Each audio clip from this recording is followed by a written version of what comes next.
नमस्कार दोस्तों, संदीप यादव जी के गुरु यूट्यूब चैनल में आपका स्वागत है। दोस्तों, अपन बात करें राजस्थान ज्योग्राफी और राजस्थान ज्योग्राफी में अपन बात कर रहे हैं राजस्थान का फिजिकल स्ट्रक्चर, भौतिक स्वरूप। और भौतिक स्वरूप में अपन सबसे इम्पॉर्टेंट भौतिक स्वरूप पढ़ रहे हैं उत्तरी पश्चिमी मरुस्थलीय प्रदेश। इसके बारे में अपन 2-3 क्लास पहले पढ़ चुके हैं। आज की जो क्लास है उस क्लास में महत्वपूर्ण 6 बिंदुओं को लेकर बात करेंगे। वो 6 बिंदु हैं छप्पन की पहाड़ियाँ, आकलवुड फॉसिल्स पार्क, कुब्बड़ पट्टी, लाठी सीरीज, कुलधरा गांव और बांधा गांव को लेकर बात करने वाले हैं। तो सबसे पहले आज की इंडेक्स बता दी कि पढ़ने वाले क्या है और यहाँ से आने वाले इंपॉर्टेंट क्वेश्चन कौन कौन से होंगे। क्लियर। इसी के साथ आपसे अनुरोध है कि थोड़ा सा सपोर्ट कीजिए आप लोग, और जो भी नए विद्यार्थी हैं वो कृपया करके चैनल को सब्सक्राइब करें और थोड़ा बहुत शेयर भी कर दिया करो। ठीक है, बहुत बहुत स्वागत है आपका। आइए शुरुआत करते हैं बिना समय गवाए हुए। सबसे पहले अपन बात करते हैं, यहाँ से शुरुआत करते हैं छप्पन की पहाड़ियाँ। छोटी छोटी बातें हैं, समझते हुए चलना। छप्पन की पहाड़ियाँ। क्लियर। अब देखिए ध्यान से, यहाँ से अक्सर बहुत सारे क्वेश्चन आपके सामने पूछे जाते हैं। वो कौन कौन से क्वेश्चन आपके सामने उपस्थित होते हैं उनको ध्यान से समझना और बातें समझते हुए आगे बढ़ते हुए चलना। देखिए दोस्तों, ये है बाड़मेर। कौन सा जिला है? बाड़मेर। और ये है जालोर जिला, जालोर। और ये है जालोर शहर। और ये है बाड़मेर में सिवाना। क्लियर। जालोर शहर से बाड़मेर में सिवाना तक ये पहाड़ियाँ फैली हुई हैं। इन पहाड़ियों को क्या कहते हैं? छप्पन की पहाड़ियाँ। तो सबसे पहले आपसे पूछता है छप्पन की पहाड़ियों का विस्तार। तो आप क्या बताओगे कि इन छप्पन की पहाड़ियों का विस्तार है वो जालोर शहर से बाड़मेर में सिवाना तक। क्लियर। दूसरी बात देखो, इन्हें छप्पन की पहाड़ियां क्यों कहते हैं? क्योंकि ये संख्या में कितनी है? 56 है, इसलिए इन्हें क्या कहते हैं? छप्पन की पहाड़ियां। ये जो छप्पन की पहाड़ियां हैं इनमें कौन से पत्थर की प्रधानता है? तो क्या कहोगे? ग्रेनाइट। ग्रेनाइट पत्थर की प्रधानता है, इसलिए इन छप्पन की पहाड़ियों को ग्रेनाइट पर्वत के नाम से भी जानते हैं। किस नाम से भी जानते हैं? ग्रेनाइट पर्वत। अब देखो, जब नामकरण की बात आती है तो आपसे पूछ लेता है कि इन छप्पन की पहाड़ियों को बाड़मेर जिले में जो स्थानीय लोग हैं वो किस नाम से जानते हैं? तो आप क्या कहोगे? नाकोड़ा पर्वत। क्लियर। और यहां से अक्सर जो क्वेश्चन पूछता है वो क्वेश्चन यही पूछता है कि नाकोड़ा पर्वत है वो कौन से जिले में है? तो नाकोड़ा पर्वत स्पेशल पूछे तो आप क्या कहोगे? बाड़मेर जिले में। क्लियर। अब इससे आगे अपन बात करते हैं। देखिए, छोटी छोटी बातें समझते हुए चलना। कभी कभी पूछ लेता है कि निम्न में से कौन सी पहाड़ियां अरावली का भाग नहीं है? उनमें 2-3 ऑप्शन और दे देता है। एक ऑप्शन दे देता है छप्पन की पहाड़ियां। तो ध्यान रखना, ये जो छप्पन की पहाड़ियां हैं ये अरावली का भाग नहीं है। क्लियर। किसका भाग नहीं है? अरावली का भाग। क्लियर। एक देखो, अपने राजस्थान में छप्पन की पहाड़ियों की तरह से आपने छप्पन का मैदान भी पढ़ा होगा। छप्पन का मैदान है वो राजस्थान के दक्षिण में डूंगरपुर, बांसवाड़ा और प्रतापगढ़, विशेषकर प्रतापगढ़ और बांसवाड़ा जिलों के सीमावर्ती क्षेत्र पर, यहाँ पर ये जो माही नदी के आसपास का ये जो मैदानी भाग है इसे छप्पन का मैदान कहते हैं। तो छप्पन का मैदान है वो बांसवाड़ा और प्रतापगढ़ जिलों की तरफ, जबकि छप्पन की पहाड़ियाँ ये हैं। अब देखो यहाँ से सिवाना दुर्ग। ये जो सिवाना दुर्ग है, यहाँ पर सिवाना में एक दुर्ग बना हुआ है और वो दुर्ग कौन सा है? सिवाना दुर्ग। सिवाना दुर्ग जिसे मारवाड़ के राजाओं की संरक्षण स्थली भी कहते हैं। जब जब मारवाड़ के राजाओं पर संकट आया, उन्होंने इस दुर्ग में आकर शरण ली। ये जो सिवाना दुर्ग है, ये कौन सी पहाड़ियों में बना हुआ है? 56 की पहाड़ियों में। तो आपसे पूछे सिवाना दुर्ग कौन से ज़िले में है, तो कहोगे बाड़मेर ज़िले में। कौन सी पहाड़ियों में है? 56 की पहाड़ियों में। और 56 की पहाड़ियों में ये एक पहाड़ी है जिसका नाम है हल्देश्वर पहाड़ी। कौन सी पहाड़ी है? हल्देश्वर पहाड़ी। और इसी हल्देश्वर पहाड़ी पर बना हुआ है सिवाना दुर्ग। तो कौन सी पहाड़ियों में है? 56 की पहाड़ियों में। कौन सी पहाड़ी पर है? हल्देश्वर की पहाड़ी पर है। क्लियर? और हल्देश्वर की पहाड़ी की ये सर्वोच्च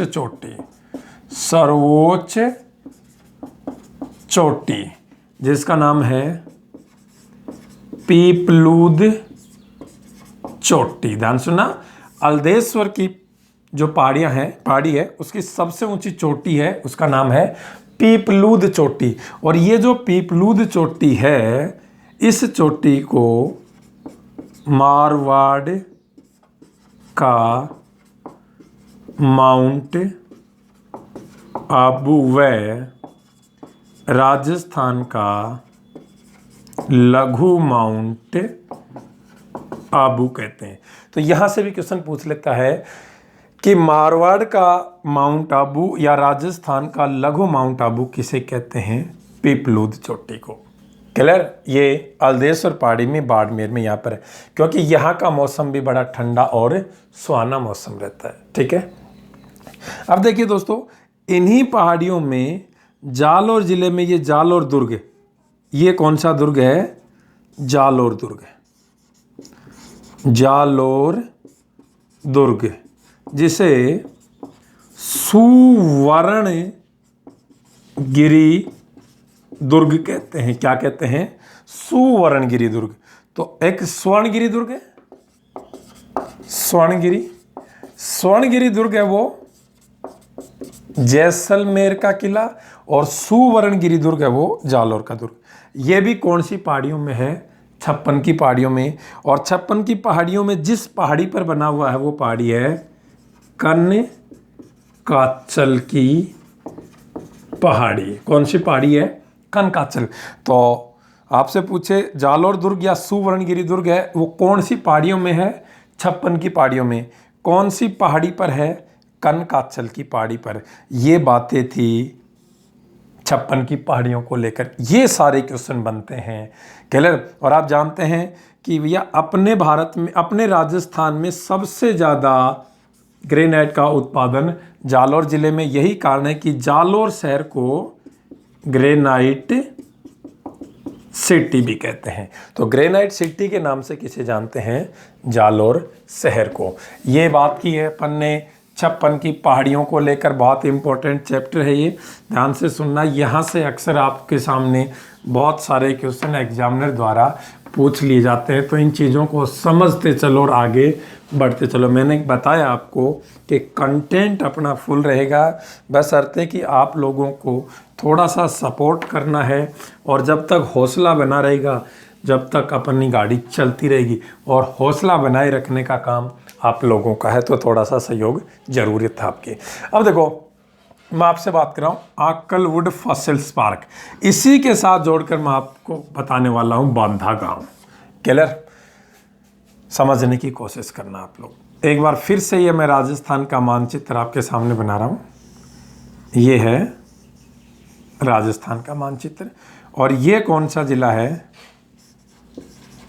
जैसलमेर। और ये बाड़मेर। जैसलमेर और बाड़मेर जिलों में ये राष्ट्रीय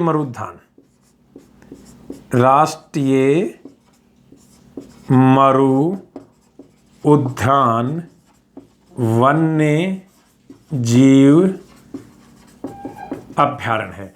ये अपने राजस्थान का क्षेत्रफल की दृष्टि से सबसे बड़ा वन्यजीव अभ्यारण्य है, जिसका क्षेत्रफल 3162 वर्ग किलोमीटर है। इसी राष्ट्रीय मरु उद्यान में जैसलमेर जिले में ये है Akal wood fossils park. Akal wood fossils park. ठीक है, अब देखो इस फॉसिल्स का शाब्दिक अर्थ क्या होता है? इसका शाब्दिक अर्थ होता है जीवाश्म। इसका शाब्दिक अर्थ क्या है? जीवाश्म। तो आक्कलवुड फॉसिल्स पार्क कौन से जिले में? जैसलमेर जिले में। कौन से अभ्यारण्य में? राष्ट्रीय मरु उद्यान वन्य जीव अभ्यारण्य में। अब ये आक्कलवुड फॉसिल्स पार्क क्यों प्रसिद्ध है?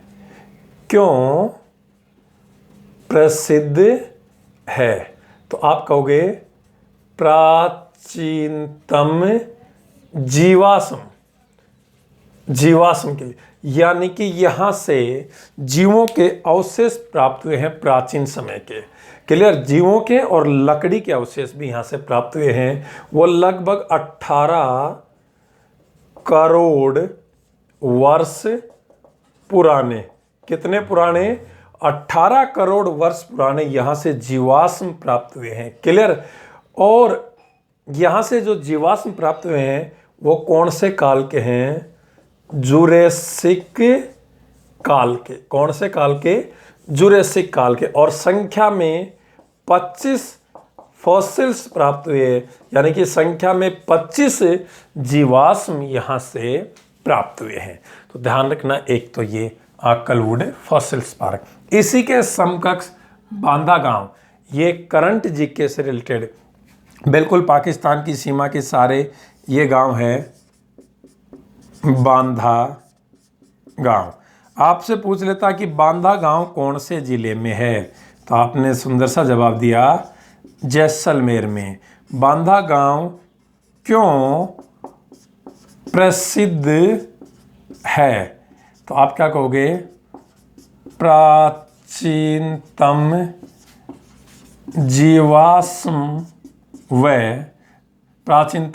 जीवाश्म के लिए। यह भी किसके लिए प्रसिद्ध है? प्राचीनतम जीवों के अवशेष के लिए प्रसिद्ध है। अब देखिए दोस्तों, यहां से फरवरी 2018 में जीवाश्म मिले। क्लियर? और वो लगभग 3.7 करोड़ वर्ष पुराने। कितने पुराने? 3.4 करोड़ वर्ष पुराने यहां से जीवों के अवशेष मिले। और क्या क्या मिले? एक तो व्हेल मछली के अवशेष, एक शार्क मछली है इसके दांत मिले, प्लस में कछुए के दांत भी मिले और कछुए की हड्डियां भी यहां से प्राप्त हुई हैं। क्लियर? तो व्हेल मछली के अवशेष, शार्क मछली के अवशेष, उनके दांत, कछुए के दांत, कछुए की हड्डियां, ये सब कहां से प्राप्त हुए हैं? बांदा गांव से। फरवरी 2018 में ये मिले थे। कितने साल पुराने? ये चीज़ जरूर याद रखना। लगभग 3.7 करोड़ वर्ष पुराने। इसको 4 करोड़ भी लिख सकता है, लेकिन उन्होंने जो दिया था आंकड़ा वो 3.7, तो अप्रोक्सीमेटली में भी इसके आसपास लिख सकता। तो यहाँ से अपन ने बात की है आक्कलवुड फॉसिल्स पार्क और बांदा गांव की। क्लियर? अब देखो आगे बात करते हैं अपन कुब्बड़ पट्टी को लेकर और लाठी सीरीज। तो क्योंकि दोनों का संबंध है वो लगभग एक ही है, दोनों भूगर्भिक जल पट्टियां हैं। इनको समझने की कोशिश करते हैं, ये कहाँ है, क्या है और क्या इनकी विशेषताएं हैं। ठीक है भैया, तो आइए शुरुआत करते हैं।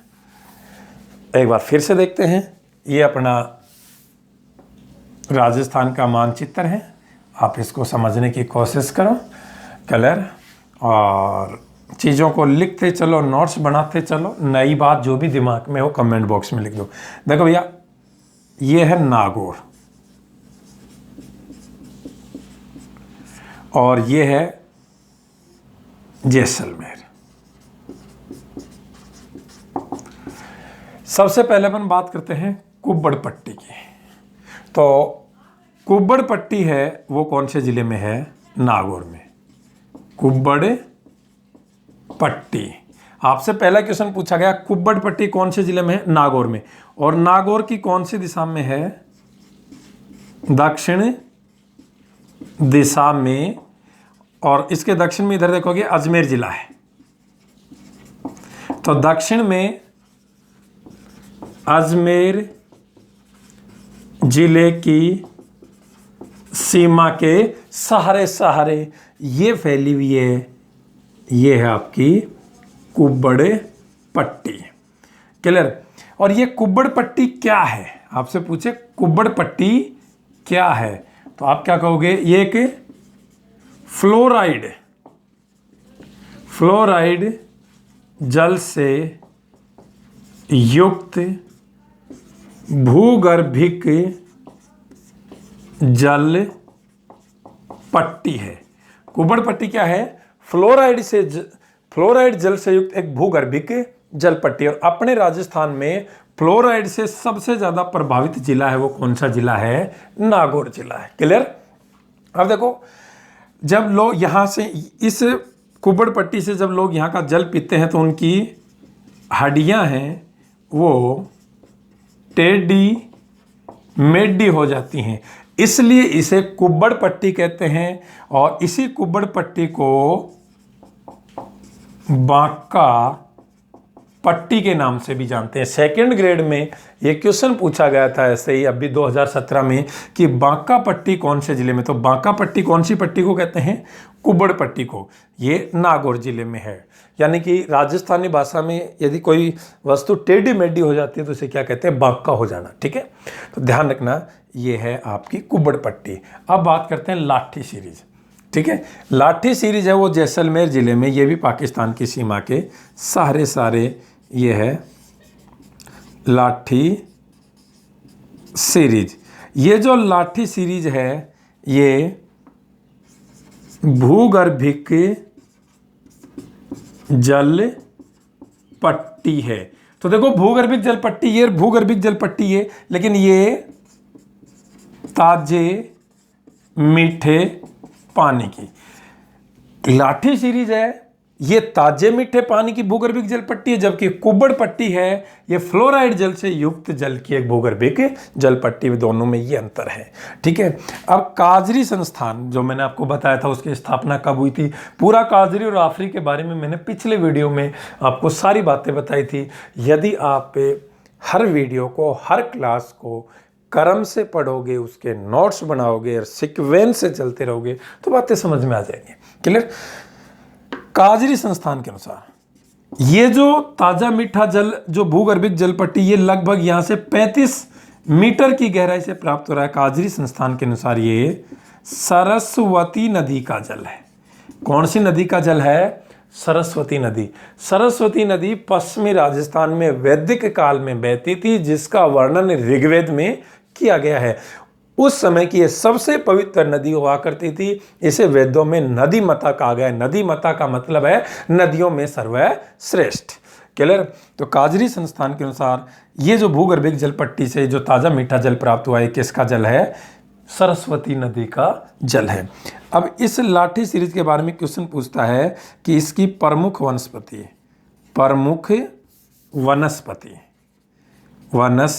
तो लाठी सीरीज की प्रमुख वनस्पति है सेवण घास।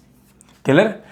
ये जो सेवण घास है जो दुधारू पशुओं के लिए बड़ी लाभदायक है, ये इस लाठी सीरीज की प्रमुख वनस्पति है। इस सेवण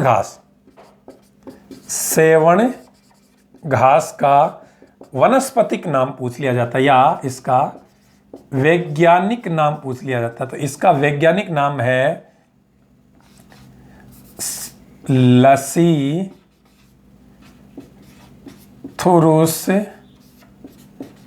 सिडिकुस, इसका वैज्ञानिक नाम है। क्लियर। और इस लाठी सीरीज को गोडावन पक्षी, जो अपना राजस्थान का स्टेट बर्ड है गोडावन पक्षी, उसकी संरक्षण स्थली भी कहते हैं, उसकी प्रजनन स्थली भी, क्योंकि ये क्षेत्र गोडावन पक्षी को अंडे देने के लिए एक सुरक्षित स्थान मिल जाता है। क्लियर। तो ये बात की अपन ने लाठी सीरीज की, ये बात की अपन ने कुब्बड़ पट्टी की।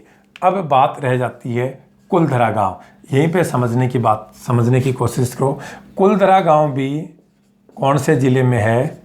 जैसलमेर में है, जैसलमेर ज़िले में है।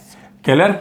और ये एक भूताहा गांव है, भूताहा गांव है, यानी कि यहाँ पर भूतों का होना ऐसा अनुमान है, भूत रहते हैं। देखो इस कुलधरा गांव के बारे में एक चीज़ तो ये समझना कि ये कैक्टस पार्क है, कैक्टस पार्क के लिए प्रसिद्ध है। यहाँ कैक्टस पार्क स्थापित किया गया है। अब यदि भौगोलिक दृष्टि से मैं बात करूं तो कहा जाता है कि प्राचीन समय में यहाँ पर पालीवाल नामक ब्राह्मण रहते थे। जल के अभाव में वो इस गांव को छोड़कर चले गए थे। लेकिन दंत कथाओं की बात करें तो क्या कहा जाता है कि जैसलमेर रियासत में एक मंत्री थे सलीम सिंह, सलीम सिंह। उसने यहाँ पर पालीवाल ब्राह्मणों पर अत्याचार किए। उसके अत्याचारों से परेशान होकर ये लोग रातों रात गांव खाली करके चले गए थे और जाते जाते श्राप दे के गए थे कि यहाँ पर कोई नहीं बस पाएगा, अर्थात इसे एक शापित गांव भी कहा जाता है। लेकिन वर्तमान में राजस्थान सरकार ने इसे एक पर्यटन स्थल, पर्यटक स्थल के रूप में इसे डेवलप किया है। क्लियर? तो ये 6 इंपॉर्टेंट टॉपिक्स थे आज की क्लास में। यहाँ से बहुत सारे क्वेश्चन आपको देखने के लिए मिल जाते हैं। बिल्कुल बराबर बने रहें। नमस्कार दोस्तों।